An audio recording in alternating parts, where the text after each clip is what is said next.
नमस्कार, जय हिंद। मैं मोहन पाठक और बात करेंगे आज हम लक्ष्मण शिवराम कृष्णन की। इन्होंने बीसीसीआई के ऊपर आरोप लगाए। आरोप छोटे बड़े नहीं, भयंकर वाले लगाए। इन्होंने रंग भेद का आरोप लगाया है। क्या है पूरा मामला, इसको डिटेल से हम जानने की कोशिश करेंगे कि इन्होंने क्यों बीसीसीआई पैनल छोड़ाया। हालांकि रंग भेद की हमने बात की है तो आप मामला समझ गए होंगे कि इन्होंने क्यों छोड़ा है। तो मामला कैसे उजागर हुआ, उन सारी चीज़ों को हम जानने की कोशिश करेंगे। एमपीएस हिंदी पर नए हैं तो चैनल को सब्सक्राइब करके daily current affairs news analysis के लिए हमारे साथ जुड़ सकते हैं। मामला है भारत क्रिकेट बोर्ड से। शिवराम कृष्णन ने 1980 के दशक की शुरुआत में 17 साल की उम्र में अपनी दमदार लेग स्पिन गेंदों, गुगली और टॉप स्पिन से क्रिकेट जगत में हलचल मचा दी थी। भले ही उनका क्रिकेट करियर लंबा नहीं था, लेकिन इसके बाद भी उन्होंने कमेंटेटर के रूप में अपनी एक पहचान बनाई, लोगों के बीच में अपनी आवाज़ से एक धमक बनाई। शिवराम कृष्णन ने एक पोस्ट साझा किया एक्स पर और उसमें लिखा कि मैं बीसीसीआई के लिए कमेंट्री से संन्यास ले रहा हूं। आपको बता दें कि पिछले 23 वर्षों से ये कमेंट्री में है, उससे जुड़े हुए हैं या उससे ज़्यादा भी हो सकता है। उन्होंने कहा कि इतने वर्षों में मुझे टॉस और पुरस्कार वितरण समारोह के लिए नहीं भेजा गया, जबकि नए लोग पिच रिपोर्ट, टॉस और पुरस्कार वितरण समारोह के लिए भेजे जाते रहे हैं। ये बड़ी बात है कि कोई व्यक्ति जो 23 वर्षों से संस्थान से जुड़ा हुआ हो और उसे किसी भी प्रकार का मौका ना मिले, ये किसी को भी बुरा लगेगा। जबकि नए लोगों को जैसे भेजा जाता था तो इनको कहीं ना कहीं चीज़ें अच्छी नहीं लगी थी। उन्होंने कहा कि मुझे उस समय भी नहीं भेजा गया जब रवि शास्त्री कोचिंग कर रहे थे, तो इसका मतलब क्या हो सकता है। उन्होंने इस मामले में रंग भेद का भी आरोप लगाया।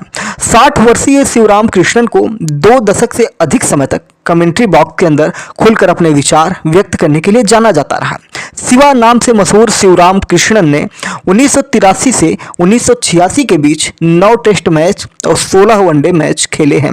वह 2000 से ज़्यादा कमेंट्री में जुड़े हुए हैं। उन्होंने आईसीसी क्रिकेट समिति में खिलाड़ी प्रतिनिधि के रूप में भी कार्य किया हुआ है। तो ये सारी चीज़ें हैं जो कहीं ना कहीं ये बता रही हैं कि इनके अंदर जो कष्ट था उसको इन्होंने निकालने की कोशिश की है। शिवराम कृष्णन ने ऐसी बात तो बोली है, लेकिन अगर आप देखें तो उन्हें अगर मंच दिया जाता था और वो मंच उनके द्वारा यूज किया जाता था, अपनी बातों को वो रखते थे, लेकिन ऐसे आरोप लगाना जब वो संस्थान छोड़ चुके हैं तो उन सारी चीज़ों को लोगों को समझने में थोड़ा सा समय लगेगा। 60 साल के इस पूर्व क्रिकेटर ने कहा कि 23 साल के करियर में उन्हें टॉस और प्रेजेंटेशन जैसे अहम मौक़ों के लिए इस्तेमाल ही नहीं किया गया, जिससे वे निराश थे। पूर्व लेग स्पिनर ने यह भी लिखा था कि नए कमेंटेटरों को जब मौके मिलते थे और उन्हें लंबे समय तक नज़रअंदाज किया गया तो वो उन्हें अच्छा नहीं लगा। शिवराम कृष्णन ने यह भी कहा कि उनके रिटायरमेंट के पीछे टीवी प्रोडक्शन से जुड़ी एक बड़ी कहानी है जो जल्द सामने आएगी, यानी कि अभी और भी कुछ सामने निकल के आ सकता है। एक यूजर द्वारा रंग भेद का मुद्दा उठाने पर उन्होंने इसे सही ठहराया, जिससे विवाद और गहरा गया है। इन्होंने लिखा है कि I am retreating from commentary for BCCI, और ये लिखते हुए इन्होंने अपनी बातें की। किसी ने पूछा कि वाई सर, तो इन्होंने लिखा now I am going ask a few question, have you ever seen me do to toss or presentation even when Shastri watch away coaching. तो सारी चीज़ें थी। ये कहना इनका कितना सही है कितना गलत है ये तो आने वाला समय बताएगा, जब इस पे अब चर्चाएं होंगी, बातें होंगी। ये छोटा मामला नहीं है। अगर रंग भेद जैसे मामले निकल के आ रहे हैं और इसकी वजह से कोई संन्यास ले लेता है और टीवी प्रोडक्शन की भी बात निकल के आ रही है कि आगे कुछ हो सकता है, तो ये बड़ी बात है। जैसा कि हमने आपको बताया कि शिवराम कृष्णन 2000 से ज़्यादा कमेंट्री कर चुके हैं। आईसीसी क्रिकेट कमेटी में खिलाड़ी प्रतिनिधि भी रह चुके हैं। 1983-86 तक भारत के लिए उन्होंने 9 टेस्ट खेले, 16 वनडे मैच खेले और 1984 में इंग्लैंड के खिलाफ मैच में 12 विकेट लेकर सुर्खियों में आए हुए थे। तो 1984 में इंग्लैंड के खिलाफ इन्होंने 12 विकेट लेकर जब सुर्खियां बटोरी थी, तो ये बड़ी मजेदार चीज़ रही होंगी। 1985 में ऑस्ट्रेलिया में हुए वर्ल्ड चैंपियनशिप में अहम भूमिका इन्होंने निभाई थी। फाइनल में पाकिस्तान के खिलाफ गेंदबाजी से टीम का दिल टीम को जीत दिलाने में इनका एक अहम योगदान हो चुका था। 1985 में ऑस्ट्रेलिया में आयोजित क्रिकेट वर्ल्ड चैंपियनशिप जीतने वाली भारतीय वनडे टीम का ये हिस्सा भी थे। 1997 से 98 में जब ऑस्ट्रेलियाई टीम इंडिया टूर पर आई थी, तब सचिन तेंदुलकर ने शेन वॉर्न की चुनौती से निपटने के लिए शिवराम कृष्णन को बुलाया। शिवराम कृष्णन भले ही उनका क्रिकेट करियर लंबा नहीं चला, लेकिन इसके बाद उन्होंने अपनी आवाज़ से एक पहचान बना ली, कमेंट्री से अपनी एक पहचान बना ली। तो 28 मार्च से IPL शुरू होने वाला है और भारतीय खिलाड़ियों के लिए बहुत सारी चीज़ें निकल के आ रही है। T20 फॉर्मेट में खेली जाने वाली इस लीग से टीम इंडिया की वनडे वर्ल्ड कप 2027 की टीम भी तय होती है, क्योंकि यहीं से लोगों को तय किया जाता है कौन सा खिलाड़ी कितना बेहतरीन प्रदर्शन कर रहा है, और यहीं से उसकी छटैया करते हुए वर्ल्ड कप 2027 के लिए ले जाया जाता है। आपको बता दें वर्ल्ड कप के बारे में थोड़ा सा, तो अक्टूबर-नवंबर 2027 में ये खेला जाएगा। 14 टीमें होंगी और 14वां एडिशन भी होगा।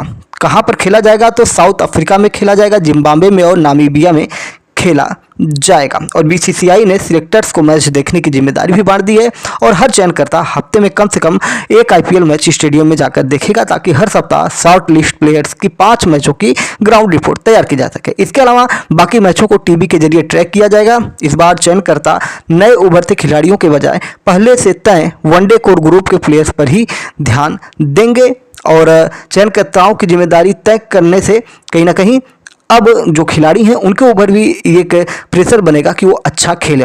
RP सिंह और अजय रात्रा NCR क्षेत्र में मौजूद रहेंगे, जबकि प्रज्ञान ओझा बेंगलुरु और हैदराबाद में मुकाबलों पर नजर बनाएंगे। वहीं अफगान टीम के खिलाफ टेस्ट में सीनियर टीम उतारने की बात निकल रही है, यानी कि अफगानिस्तान के खिलाफ टेस्ट में भारत अपनी फुल स्ट्रेंथ टीम उतारेगा।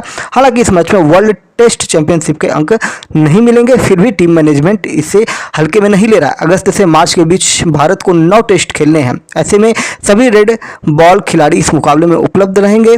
यह भी तय माना जा रहा है कि बुमराह और सिराज अगर IPL के दौरान फिट रहते हैं तो अफगानिस्तान के खिलाफ टेस्ट स्क्वाड का हिस्सा बन सकते हैं। तो यानी कि 2027 वनडे कप जो है वर्ल्ड कप जो है, वनडे वर्ल्ड कप जो है, अब वो कहीं ना कहीं धीरे धीरे अपनी अपनी चादर फैला रहा है, जिससे क्रिकेट को कहीं ना कहीं एक नया मामला, मतलब एक नया दिशा देखने को मिलेगा और नए नए तकनीकियाँ उस समय देखने को मिलेगी, क्योंकि AI युग आ चुका है।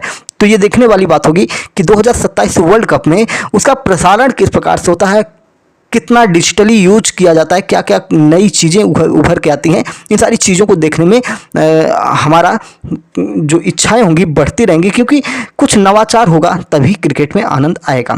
तो चलिए, कृष्णन ने भाई अपना जो भी मामला था उन्होंने सब कुछ बता दिया, और एक यूजर के सवाल पर अपने रंगभेद वाली बातों को बताया, जिससे उन्होंने अपनी जो उनके अंदर एक तरह से दुख व्याप्त था कि उनके साथ ऐसा किया जा रहा है। तो ये चीज़ें कहीं ना कहीं अगर ऐसा कुछ है तो इस पर जो BCCI है उसको ध्यान देना चाहिए, और इतने दिनों तक दरकिनार करना भी सही नहीं था।